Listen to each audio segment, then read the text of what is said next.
Hi friends, எல்லாருக்கும் வணக்கம். Welcome back to lovely Tamil channel. இன்னைக்கு நம்ம பார்க்க போறது ஒரு ரொட்டீன் vlog தான்.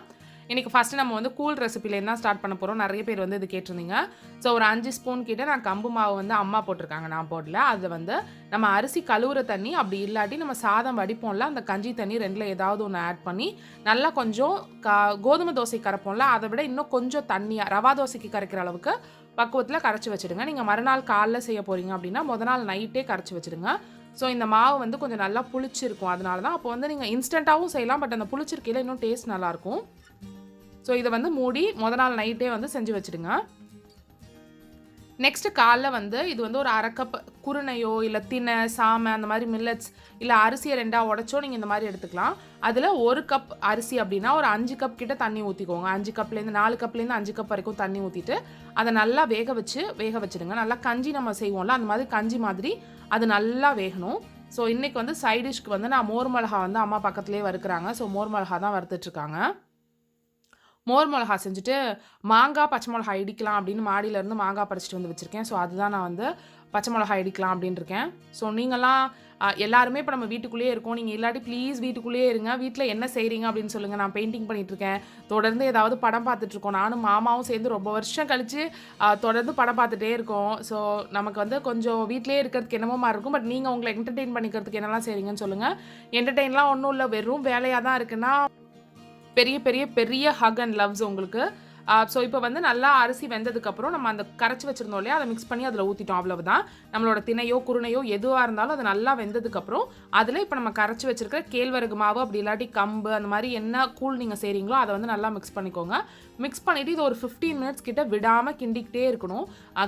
கிண்டாமல் விட்டிங்கன்னா அடியில் போய் வந்து பிடிச்சிக்கும். ஸோ அதனால் கிண்டிக்கிட்டே இருங்க. இப்போ அம்மா பாதி நேரம் நான் பாதி நேரம்னு கிண்டிக்கிட்டே இருக்கேன். இந்த மாதிரி நல்லா பபிள்ஸாக பெருசாக வர ஆரம்பிக்கிறப்போ உங்களுக்கு மாவு வெந்த பதம் அப்படின்னு சொல்லி அம்மா சொன்னாங்க. இந்த சைடு அது கிண்டிக்கிட்டே தான் இருக்கும். இப்போ வந்து குடமிளகா இருக்குது, அதோட மாங்காய் பச்சை மிளகா அதில் கொஞ்சம் உப்பு மட்டும் தூவி இடித்து நீங்கள் சைடிஷாக தொட்டுக்கிட்டிங்கன்னா ரொம்ப நல்லாயிருக்கும். அதுக்கு தான் நான் வந்து சும்மா இப்போ வந்து இடிக்க போகிறேன். ரொம்ப மெல்லிஸாக அப்படியெல்லாம் ஆகணும்னு அவசியம் இல்லை, சட்னி மாதிரியெல்லாம் இல்லை. அந்த மாங்காயில் அந்த பச்சை மிளகாவோட ஃப்ளேவர் வந்து இறங்கியிருக்கணும், அந்த பச்சை மிளகாவில் அந்த மாங்காவோட ஃப்ளேவர் இறங்கியிருக்கணும். அதுதான் என்னோடய இடிக்கல்லில் இருக்கிற அந்த டாப் பார்ட் வந்து உடஞ்சி போச்சு, அதனால தான் அப்படியே வச்சு நான் வந்து இடிச்சிட்ருக்கேன். ஸோ இதுதான் இன்றைக்கி நான் வந்து சைட் டிஷ்ஷாக ரெடி பண்ணிகிட்ருக்கேன். ஸோ அதோட கொஞ்சம் வெங்காயமும் கட் பண்ணிக்கிறேன். பெயிண்டிங் வந்துட்டு பண்ணிகிட்டு இருக்கிறதுனால அம்மா வீட்டில் தான் இருக்காங்க. அண்ட் அண்ணா ஹோட்டல் லீவ் விட்டாங்களாக்கா அப்படின்னு இன்ஸ்டாவில் கேட்ட எல்லாருக்கும் அம்மா லீவ் விட்டாங்க. We are safe. நாங்கள் வந்து வீட்லேயே தான் இருக்கோம், நாங்கள் எங்கேயுமே போகல. நீங்களும் அதே மாதிரி இருங்க ப்ளீஸ். இதை கொஞ்சம் சீரியஸாக எடுத்துகிட்டு சேஃபாக இருங்க எல்லோரும். ஸோ இந்த மிக்சிங் வந்து நான் இன்னும் இதில் காமிக்கல, அதனால் ஏற்கனவே நான் இந்த கிளிப்பிங்ஸ் உங்களுக்கு ஆட் பண்ணியிருப்பேன். ஸோ அந்த மாதிரி ஒரு 20 நிமிஷம் கழிச்சு நம்ம கூல் ஆஃப் பண்ணிடுறோம்ல, அதுக்கப்புறம் அதில் தயிர் 1 கப் ஆட் பண்ணிக்கோங்க. தயிர் 1 கப் ஆட் பண்ணிவிட்டு வெங்காயம் நீங்கள் ஆட் பண்ணி உப்பு போட்டு கரைச்சி குடிக்க வேண்டியது. ஏன்னா நம்ம கிண்டுறப்போலாம் உப்பு போடல, அப்போல்லாம் உப்பு போடக்கூடாது. நீங்கள் ஒன்ஸ் அந்த மாதிரி வேக வச்சதுக்கப்புறம் அரிசியும் மாவும் சேர்த்து வேக வச்சு இறக்குனதுக்கப்புறம் அதில் தயிரும் வெங்காயமும் போட்டு நீங்கள் வந்து குடிக்கலாம். இதில் பச்சை மிளகா சில பேர் போடுவாங்க, அதெல்லாம் உங்களோட டேஸ்ட்டுக்கு ஏற்ற மாதிரி நீங்கள் போட்டுக்கலாம். தயிர் வெங்காயம் உப்பு போட்டு மிக்ஸ் பண்ணிங்கன்னா உங்களுக்கு கூல் ரெடி. நான் சொன்ன மாதிரி நாங்கள் இப்போ வீட்டில் தான் இருக்கோம். நாங்கள் ஒரு சாட்டர்டே அன்றைக்கு இது நடந்துச்சு அப்படின்னு நினைக்கிறேன். ஸோ அன்றைக்கே வந்து காய்கறி எல்லாம் வாங்கிட்டு வந்தாச்சு. ஒரு 15 டேஸ் இருக்கிற மாதிரி இருக்கட்டும்னு எல்லாத்துலேயுமே பீட்ரூட் கேரட் அந்த மாதிரி உருளைக்கிழங்கு எல்லாத்துலேயும் ஒரு கிலோ வாங்கிட்டு வந்திருந்தாங்க அப்படின்னு நினைக்கிறேன். அண்ட் வெங்காயம் மட்டும் ஹோட்டலுக்கு வாங்கியிருந்தாங்க. ஸோ அதை வந்து என்கிட்ட கொடுத்துட்டாங்க. மாமா ஹோட்டல் ஸ்டாப் பண்ணிட்டாங்கல்ல, ஸோ அதனால் அதெல்லாம் வீட்டுக்கு வந்துடுச்சு. அண்ட் ஓவர் ஸ்டாக் பண்ணாதீங்க. நிறைய பேர் இப்போ சொல்கிறது வந்து எனக்கு இது கிடைக்கலக்கா, இன்ஸ்டாவில் என்னோட சேட் பண்ணுறப்போ நான் போயிருந்தேன்க்கா ஆனால் பாப்பாவுக்கு கூட பழம் கிடைக்கல அந்த மாதிரியெல்லாம் நிறைய சொல்லியிருந்தாங்க. ஸோ நீங்கள் வந்து ஷாப்பிங் போகிறதா இருந்தால் ஒரு 10 நாளுக்கு தேவையானது மட்டும் வாங்கிக்கோங்க. எல்லாத்தையும் வாங்கி நம்ம ஒருத்தரே வச்சுக்கிட்டோன்னா மற்றவங்களுக்கு வந்து அந்த பொருள் இல்லாமல் போயிடும். ஸோ இந்த மாதிரி டைமில் வந்து நம்ம எல்லாருக்கும் எல்லாம் கிடைக்கிற மாதிரி இருந்தால் நல்லாயிருக்கும். அண்ட் தக்காளி வந்து மாமா ஹோட்டல்லேருந்து எடுத்துகிட்டு வந்தாங்க. திடீர்னு தான் ஸ்டாப் பண்ணுற மாதிரி இருந்ததுனால தக்காளி வெங்காயம் பெரிய வெங்காயம் இது எல்லாமே பச்சை மிளகா இதெல்லாம் ஹோட்டலில் இருந்துச்சு. ஸோ அதனால் அதெல்லாம் மட்டும் நிறையா இருக்குது. அம்மாவும் பாட்டியும் வந்து இப்போ இதை எடுத்துகிட்டு போயிடுவாங்க. அம்மா இங்கேருந்து எடுத்துருவாங்க, பாட்டியும் எடுத்துப்பாங்க. ஸோ நான் அது எல்லாத்தையுமே அதனால் ஃப்ரிட்ஜ்லலாம் வைக்காமல் வெளியிலே ஸ்டோர் பண்ணுறேன், இப்போ தான் எடுத்துருவாங்கல்ல அப்படிங்கிறதுனால. நீங்கள் காலேஜ் கேர்ள்ஸாக இருந்தீங்கன்னா அம்மாவுக்கு வந்து கொஞ்சம் ஹெல்ப் பண்ணுங்கள். அம்மா தனியாகவே எல்லாம் பண்ணிகிட்ருக்காங்க அப்படின்னா. அண்ட் நீங்கள் வந்து ரொம்ப நாள் கழிச்சு உங்கள் வீட்டில் டைம் ஸ்பெண்ட் பண்ணுறீங்கன்னா இந்த டைமை என்ஜாய் பண்ணுங்கள். ரொம்ப ஸ்ட்ரெஸ் எடுத்துக்காதீங்க. நம்மளால் முடிஞ்சது இப்போ நம்ம ஐசோலேட் ஆகிருக்கிறது தான், நம்ம அதை தான் பண்ண முடியும். ஸோ அதை பண்ணிவிட்டு வீட்டில் இருக்கிறவங்களோட நல்லா டைம் ஸ்பெண்ட் பண்ணுங்கள். இல்லை உங்களோட தனியாக டைம் நல்லா ஸ்பெண்ட் பண்ணுங்கள். உங்களுக்கு இந்த கேப், இந்த அமைதியான இடம் உங்களுக்கு திருப்பி எப்போ கிடைக்கும், நமக்கு கிடைக்காது இல்லையா? ஸோ அதனால் இதை பாசிட்டிவாகவும் எடுத்துகிட்டு நம்ம பாட்டுக்கு நம்மளோட டைமை ஸ்பெண்ட் பண்ணுவோம். இப்போ வந்து பெயிண்டிங் எல்லாம் ஓரளவு நான் பண்ணிகிட்டே இருக்கேன். இந்த இடம் ஃபுல்லாக யூட்டிலிட்டி ஏரியா ஃபுல்லாக பெயிண்ட் பண்ணி முடிச்சிட்டேன். ஃபஸ்ட்டு கார்னரில் ப்ரஷில் அடிச்சுட்டு வச்சுருக்கேன். அதுக்கப்புறம் இந்த லாங்காக இருக்குல்ல அந்த மிரரில் வந்து அதில் வந்து பெயிண்ட் அடிச்சிடுவேன். இது வந்து பெயிண்டிங் முடிச்சுது. ஸ்விட்ச் போர்டெலாம் மாற்ற போகிறோம். ஸோ அதனால் க்ளீன் பண்ணாமலே இருக்குது. பெயிண்டிங் ஃபுல்லாக முடிச்சிட்டேன். பெயிண்ட் பண்ணுறப்போ நான் தரையில் சாக்கு எதுவும் போட்டுக்கல. ஸோ அதனால் அந்த பெயிண்டோட தூள் வந்து தெரிச்சு இருக்குது. ஸோ அதை வந்து இப்போ நம்ம எடுக்க போகிறோம். அதை நீங்கள் சும்மா போட்டு ப்ரஷ்லலாம் எடுக்கணும்னு அவசியம் இல்லை. நல்லா கூட்டி விட்டுட்டிங்கன்னா கூட்டி விட்டுட்டு பட்டி தகடுன்னு சொல்லுவாங்க. அப்படி இல்லாட்டி ஷார்ப்பாக இல்லாத ஒரு பிளேட் மாதிரி இருக்கும். நான் வந்து என்னோடய ஃபவுண்டேஷன் பேலட் ஒன்று பழைய ஃபவுண்டேஷன் பேலட் தான் யூஸ் பண்ணுறேன். ஸோ அதை வச்சு நல்லா நீங்கள் வந்து சாய்வாக வச்சு எடுத்திங்கன்னா வந்துடும். சப்போஸ் உங்கள் வீட்டில் நீங்கள் பெயிண்ட் அடிச்சிருக்கீங்க, முன்னாடியே பெயிண்ட் அடிச்சது இருக்குன்னா கூட நம்ம தொடக்கையெல்லாம் போகாது. பட் இந்த மாதிரி லைட்டாக சுரண்டுறப்போ அது தரையில் எந்த ஸ்க்ராட்சுமே விழுவாமல் ரொம்ப ஈஸியாகவே உங்களுக்கு வந்துடுது. ஸோ யூட்டிலிட்டி ஏரியா ஃபுல்லாக நான் வந்து பெயிண்ட் பண்ணி முடிச்சிட்டேன். அடுத்து டைனிங் ஹால், லிவிங் ரூம் இதெல்லாம் இருக்குது. ஸோ நானும் மாமாவும் சேர்ந்து தான் இதெல்லாம் செஞ்சுட்ருக்கோம். ஸோ மாமாவும் எனக்கு ஹெல்ப் பண்ணிகிட்டே இருக்காங்க. அவங்க தான் சுரண்டுறாங்க. இந்த சைட் ஃபுல்லாக சுரண்டதில் நான் ரொம்ப டயர்டாகிட்டேன். ஸோ ஒன்ஸ் முடிச்சதுக்கப்புறம் லன்ச் வந்து முருங்கைக்காய் வறுவலும் தக்காளி சாதம் பண்ணிடலாம் அப்படின்னு சொல்லி அம்மா பண்ணாங்க. ஸோ ஃபஸ்ட்டு எண்ணெய் ஊற்றிக்கோங்க. அதில் கடுகு மட்டும் போட்டுட்டு வெங்காயம், சின்ன வெங்காயம் நிறைய அரிஞ்சு அதில் போட்டுக்கோங்க. அதில் வந்து கருவேப்பிலையும். லாஸ்ட் வீடியோவில் ரெசிபி ஆட் பண்ணுங்கக்கா, எனக்கு வந்து சில பேருக்கு இன்ட்ரெஸ்ட்டாக இருக்கலாம், அவங்களாவது ரெசிபி பார்ப்போம் அப்படின்னு சொல்லியிருந்தீங்க. அதனால தான் நான் ரெசிபி வந்து ஆட் பண்ணியிருக்கேன். ஸோ சின்ன வெங்காயம் நல்லா வதங்கினதுக்கப்புறம் அதில் ஒரு 2.5 ஸ்பூன் கிட்ட இஞ்சி பூண்டு பேஸ்ட் போட்டுக்கோங்க. இந்த முருங்கைக்காய் வந்து சாதம், சாம்பார் அதுக்கும் செம்ம டேஸ்ட்டாக இருக்கும். ரசம், சாம்பார் அதுக்கெல்லாமும் செம்ம டேஸ்ட்டாக இருக்கும். இந்த மாதிரி இருக்கிறதுக்கும் செம்ம டேஸ்ட்டாக இருக்கும். வீடு எப்படி இருக்குன்னு பாருங்கள். இப்படி தான் இருக்குது.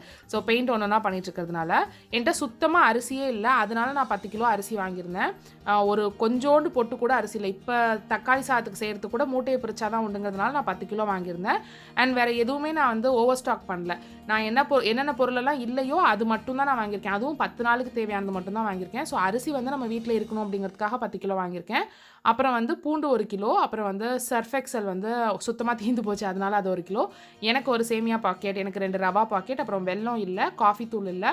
பச்சைப்பயிறு எனக்கு ரொம்ப பிடிக்கும். நான் ஏதாவது செஞ்சு சாப்பிட்டுக்கிட்டே இருப்பேன். நீங்களே என்னோட 7 Day 7 ரெசிபீஸ்லாம் பார்க்கலாம். அதுக்காக பச்சைப்பயிறு 1 கிலோ, கோதுமை மாவு வாங்கியிருக்கேன். அப்புறம் பாட்டிக்கு வந்து ஒரு சேமியா பாக்கெட், அம்மா ஒரு சேமியா பாக்கெட் கேட்டிருந்தாங்க. அம்மாவுக்கு வந்து ஒரு கோதுமை மாவு பொட்டலம். அதனால அது மட்டும் 2 இருக்கும். மற்றபடி வேறு எதுவுமே ஓவர் ஸ்டாக் பண்ணல. ஸோ நமக்கு மளிகை கடையெல்லாம் திறந்துருக்குன்னு தான் சொல்கிறாங்க.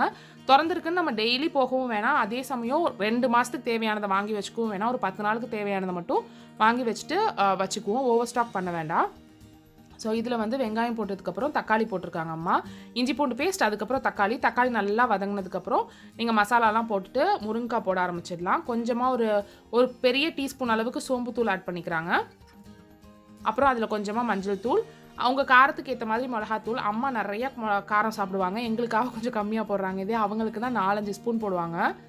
ஸோ மிளகாலாம் போட்டு அதில் ஓரளவு அந்த பச்சை ஸ்மெல் அடங்கும்ல. ஏன்னா நம்ம இதில் தேங்காய்லாம் ஊற்ற மாட்டோம். அதில் பச்சை ஸ்மெல் போனதுக்கப்புறம் இந்த முருங்கைக்காய் வந்து போடுங்க. ஒன்ஸ் இந்த முருங்கைக்காய் போட்டதுக்கப்புறம் இதில் தண்ணி ஊற்றி நம்ம நல்லா அது வந்து சுருண்டு வர்ற அளவுக்கு வதக்கிட்டோம்னா நம்மளோட ஃப்ரை வந்து ரெடி ஆகிடும். ஸோ இதுக்கு வந்து தக்காளி சாதம் வந்து இன்றைக்கி செய்ய போகிறோம். தக்காளி சாதம், தயிர் பச்சடி, அதுதான் இன்றைக்கி வந்து மெனுவாக இருக்குது. நைட்டுக்கும் அதே தான். பெருசாக நான் 3 வேலையும்லாம் செய்கிறதில்ல. காலைல மத்தியானம் வந்து தோசை மாவு அரைச்சி வச்சுருக்கிறதுனால இட்லி தோசை ஊற்றிக்கிறோம். அப்படி இல்லாட்டி வந்து மத்தியானம் செய்கிறதே நைட்டும் வச்சுக்கிறோம். இல்லை 10 மணிக்கே லஞ்செல்லாம் வந்து செஞ்சு முடிச்சிடுறோம். அந்த மாதிரி தான் போயிட்டுருக்கு. ஸோ நீங்கள் வந்து தனியாக செய்கிறீங்க அப்படின்னாலும் அதே மாதிரி செய்யுங்க. 3 வேலை தனித்தனியாக. அப்புறம் வந்து ஸ்நாக்ஸ் அப்படின்லாம் உங்களுக்கு வந்து வேலையை அதிகப்படுத்திக்காதீங்க. அண்ட் வீட்டில் வந்து ஹஸ்பண்ட் இருந்தாங்கன்னா, பசங்க இருந்தாங்கன்னா அவங்களோட ஹெல்ப்பும் வாங்கிக்கோங்க. ஏன்னா நமக்கு இப்போ வீட்டுக்கு வந்து நிறைய பேர் வீட்டில் ஹெல்ப்புக்கு அக்காங்கெல்லாம் வச்சுருப்பீங்க. அவங்கெல்லாம் இப்போ வராமல் இருக்கிறதுனால கொஞ்சம் கஷ்டமாக இருக்கும். எனக்கு இப்போ ரொம்ப ஒரு வருஷம் கிட்டே எனக்கு அக்கா இல்லை அப்படிங்கிறதுனால எனக்கு அது பழகிடுச்சு. ஸோ ஃபஸ்ட்டு தக்காளி சாதத்துக்கு வந்து எண்ணெய் விட்டுட்டு அதுக்கப்புறம் ஒரே ஒரு பட்டை, அப்புறம் கொஞ்சோண்டு கடுகு போட்டிருக்காங்க. வெங்காயம், தக்காளி, கருவேப்பிலை இதெல்லாம் போட்டு அம்மா வதக்கிட்டு இருக்காங்க. ஸோ சம அளவை விட கொஞ்சம் எக்ஸ்ட்ரா தக்காளி போட்டுக்குவாங்க. இப்போ 200 கிராம் வெங்காயம் அப்படின்னா 300 கிராம் கிட்ட தக்காளி. ஸோ கல்லுப்பு போட்டு அதை நல்லா வதக்குறாங்க. சைமல்டேனியஸாக இந்த சைடு வந்து முருங்கைக்காவையும் பார்த்துக்கிறாங்க. சமையல் வந்து இப்போ அம்மா தான் ஒரு 2-3 நாளாக செஞ்சாங்க. இப்போ அம்மாவும் வர வேண்டாம், இல்லைம்மா நீங்கள் வீட்டிலே இருங்க அப்படின்னு நான் சொல்லிட்டேன். ஸோ அம்மாவும் வர மாட்டாங்க. ஸோ இதில் வந்து நிறைய புதினா ஆட் பண்ணுறேன்.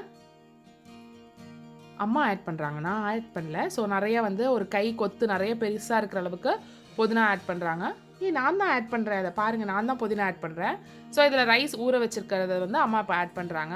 1 கப்புக்கு 2 கப் தண்ணி அப்படிங்கிற மாதிரி நீங்கள் என்ன ரைஸில் செய்கிறீங்களோ அந்த அளவுக்கு வச்சுருக்கோங்க. ஸோ ரைஸ் இது பண்ணிட்டோம்னா அது வந்து ஒரு 3 விசில் வந்துச்சு. 3 விசில் வந்துச்சுன்னா நாங்கள் அதை தம்மெல்லாம் போகவில்லை. நாங்கள் மார்னிங் டிஃபன் சாப்பிடல, யாருமே சாப்பிடல, பிரேக்ஃபாஸ்ட் சாப்பிடல. ஸோ லஞ்ச் அந்த விசில் போனதுமே எடுத்துட்டோம். அதனால தான் இப்படி இருக்குது. பட் டேஸ்ட் செம்மையாக இருந்துச்சு. ஸோ தக்காளி சாதம், முருங்கைக்காய் கூட்டு, அப்புறம் வந்து தயிர் பச்சடி, இதோட வந்து அன்றைக்கி லஞ்ச் முடிஞ்சிச்சு. லஞ்ச் முடிச்சுட்டு அம்மா கிளம்பிட்டாங்க. ஸோ நாளைக்கு காலையில் வரேன்னு சொல்லியிருக்காங்க. நாளைக்கு காலையில் வந்துட்டாங்கன்னா அதுக்கப்புறம் மம்மியும் வந்து ஹவுஸ் அரெஸ்ட் தான். அவங்க வீட்டில் ஹவுஸ் அரெஸ்ட், நாங்கள் எங்கள் வீட்டில் ஹவுஸ் அரெஸ்ட். நம்ம இதுக்கு முன்னாடி கூட ரொம்ப வெளியிலலாம் போக மாட்டோம். நம்ம வீட்டிலே தான் இருப்போம். நிறைய பேர் என்ன மாதிரி தான் நிறைய பேர் இருப்பீங்கன்னு நினைக்கிறேன். ஆனாலும் நம்மளை வீட்டில் இருங்கன்னு சொன்னதுக்கப்புறம் நம்ம வீட்டில் இருக்கிறதுக்கு நமக்கு ஒரு மாதிரி இருக்கலாம். பட் கொஞ்சம் வந்து அதை பொறுத்துட்டு ஒரு 1 மந்த் இருந்துட்டோம்னா நமக்கு இந்த இது எல்லாமே போயிடும் அப்படின்னு நினைக்கிறேன். யதார்த்தமாக நாங்கள் வந்து இந்த டிவி வாங்கியிருந்தோம். எங்கள் வீட்டில் ரொம்ப வருஷமாக டிவி கிடையாது. நம்ம சேனல் பார்க்குற எல்லாருக்குமே தெரியும். யதார்த்தமாக வந்து வீடு ரெனோவேட்லாம் பண்ணுறோம். சரி ஒரு டிவி வாங்கலாம், நம்ம வந்து ஆன்லைன் இதெல்லாம் பார்க்கலான்னு வாங்கியிருந்தோம். ஸோ இப்போ அது எங்களுக்கு ரொம்ப யூஸ்ஃபுல்லாக இருக்குது. அமேசான் ப்ரைம், ஹாட்ஸ்டார், நெட்ஃப்ளிக்ஸ் 2 பேரும் படம் பார்த்துட்டே இருக்கோம். ஸோ இது வந்து அன்றைக்கி தான் அன்பாக்ஸ் பண்ணோம். இதுக்கு ஆக்சுவலாக கொடாக்லேருந்து எங்களுக்கு ஆள் வரதா சொல்லியிருந்தாங்க. கொடாக்கோட 40 இன்ச் 13,000 ஆர் 13,599 அந்த மாதிரி ப்ரைஸில் வந்துச்சு ஃப்ரெண்ட்ஸ். ஆஃபரில் அமேசானில் தான் நான் வாங்கியிருந்தேன். லிங்க் வேணால் நான் கீழே டிஸ்கிரிப்ஷன் பாக்ஸில் கொடுக்குறேன். ஸோ அது வந்து ரொம்ப நாள் ஆச்சு. பட் ஆள் வரட்டும், அவங்க வந்து வாலில் ஃபிட் பண்ணிட்டோன்னு இருந்தோம். ஸோ இப்போ போர் அடிக்குது அப்படிங்கிறதுனால எடுத்து நாங்கள் வந்து சும்மா பெட்ரூமில் வந்து ஒரு டேபிளில் போட்டு ஃபிக்ஸ் பண்ணிட்டோம். ஸோ வாலில் வந்து ஃபிக்ஸ் பண்ணாமல் இது வாலுக்கு எல்லாமே அவங்க செப்பரேட்டாக கொடுத்துருக்காங்க. பட் நம்ம வந்து சும்மா டேபிளில் வைக்கிற மாதிரி ஃபிட் பண்ணுவோம் அப்படின்னு சொல்லிட்டு நானும் மாமாவுமே அதை சும்மா ஸ்க்ரூ எல்லாம் கழட்டிட்டு அதில் ஸ்டாண்ட் கொடுத்துருந்தாங்க அவங்களே, அதை வச்சு ஃபிட் பண்ணிட்டோம். தனியாக அதுக்கு செட்டப் பாக்ஸோ இல்லை அப்படி இல்லாட்டி கேபிளோ அந்த மாதிரியெல்லாம் இல்லை. ஜஸ்ட் நாங்கள் வைஃபை கனெக்ட் பண்ணி ப்ரைம் இந்த மாதிரி இதில் படமாக பார்த்துட்ருக்கோம். ஃபஸ்ட்டு மாமா வந்து இல்லை நீ உன் வீடியோ போடு, லவ்லி தமிழ் சேனல் வீடியோ போடு அப்படின்னு சொன்னதுனால ஆஜியோட கொடுத்தா ஹால் வீடியோ வந்து ஃபஸ்ட்டு பார்த்தோம். ஸோ உங்களுக்கு இந்த வீடியோ பிடிச்சிருக்கும் அப்படின்னு நினைக்கிறேன் ஃப்ரெண்ட்ஸ். கொஞ்சம் ரிலாக்ஸ்டாக, கொஞ்சம் வந்து நார்மலாக இருந்திருக்கும் அப்படின்னு நினைக்கிறேன். இந்த வீடியோ பிடிச்சிருந்துச்சுன்னா ஒரு லைக் பண்ணுங்கள், உங்கள் ஃப்ரெண்ட்ஸ் அண்ட் ஃபேமிலியோட ஷேர் பண்ணிக்கோங்க. கீழே கமெண்ட்டில் நீங்கள் என்ன உங்களை என்டர்டெயின் பண்ணுறீங்கன்னு சொல்லுங்கள். அண்ட் ப்ளீஸ் வீட்டில் இருங்க, ஸ்டே சேஃப். அப்புறம் வந்து பசங்க பெரியவங்களெல்லாம் நல்லா பார்த்துக்கோங்க. Have a great day friends.